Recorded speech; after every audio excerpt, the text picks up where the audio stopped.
Today, we're digging into a chilling, modern horror story. It's a tale built on some pretty dark stuff. Corporate greed, a massive government cover-up, and a secret that is literally toxic. This is the story of the Reviparam incident. You really have to ask yourself, how does that even happen?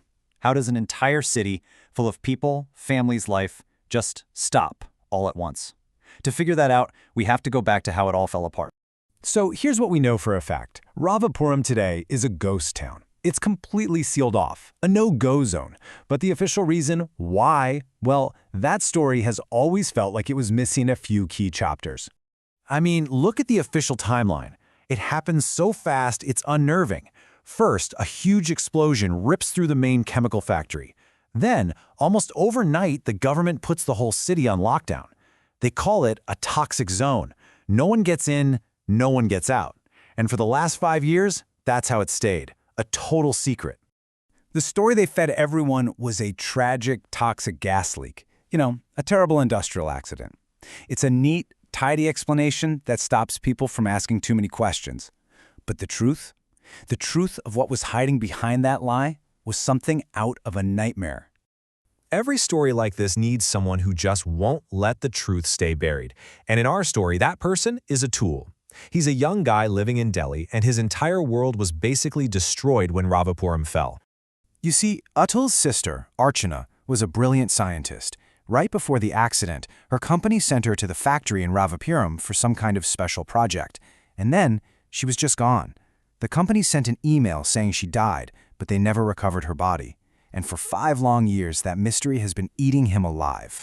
And then there are the dreams. Every single night, he sees his sister.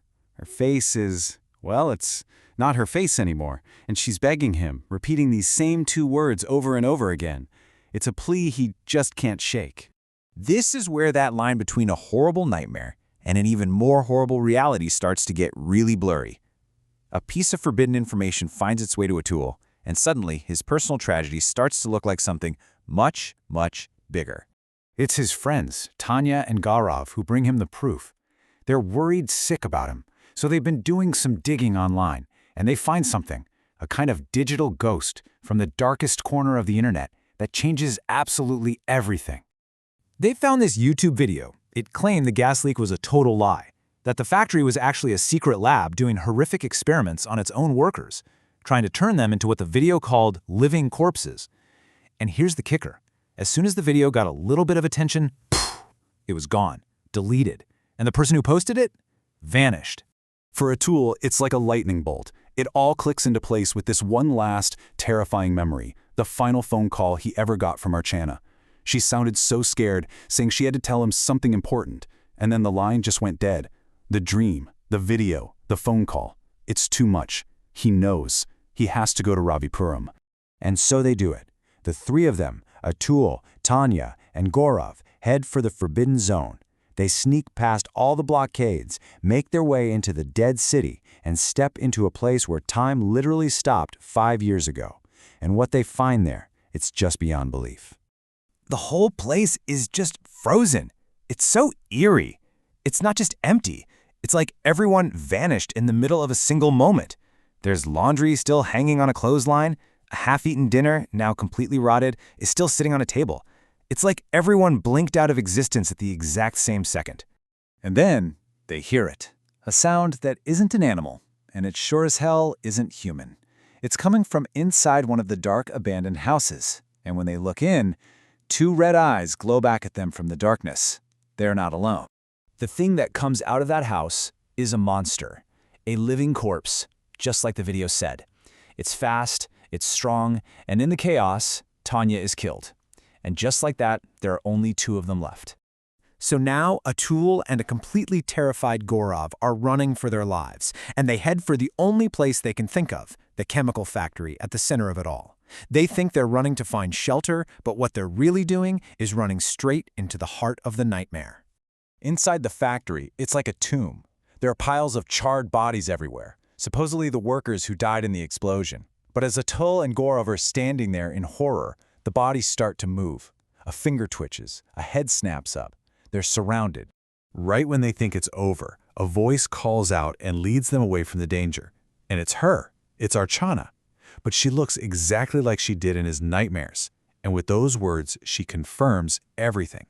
She tells him she's been fighting the infection, starving herself, just waiting for him to come.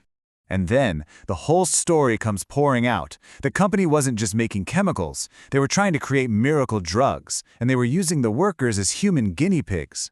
But the experiment went horribly wrong. The infected subjects, the zombies, got loose, and the government's solution was to just blow the whole place up and lie to the world. And Archana? She was bitten right as she was trying to escape and call him. But Archana didn't just wait all this time to tell Atul the truth. She waited to tell him how to end it all.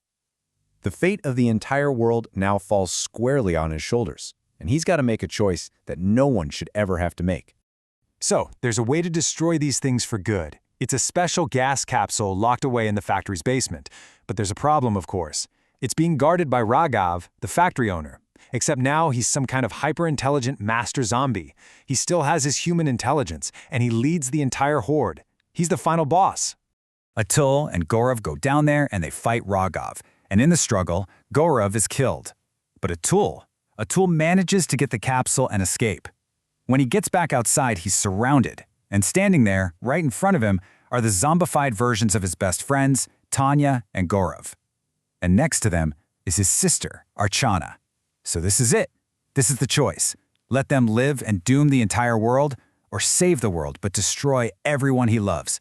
He looks at his sister, tears just streaming down his face, and she gives him this one final small nod. He smashes the capsule on the ground. This black, toxic smoke erupts, and then it ignites. The fire just consumes everything. The zombies, the factory, the entire damn city of Ravapuram. Atul just walks away, the only survivor, with the image of his sister and his friends burning behind him. He saved the world from a plague that it never even knew existed. And it just leaves you with one last haunting question. He saved all of us, but who's ever going to be able to save him from the memory of what he had to do?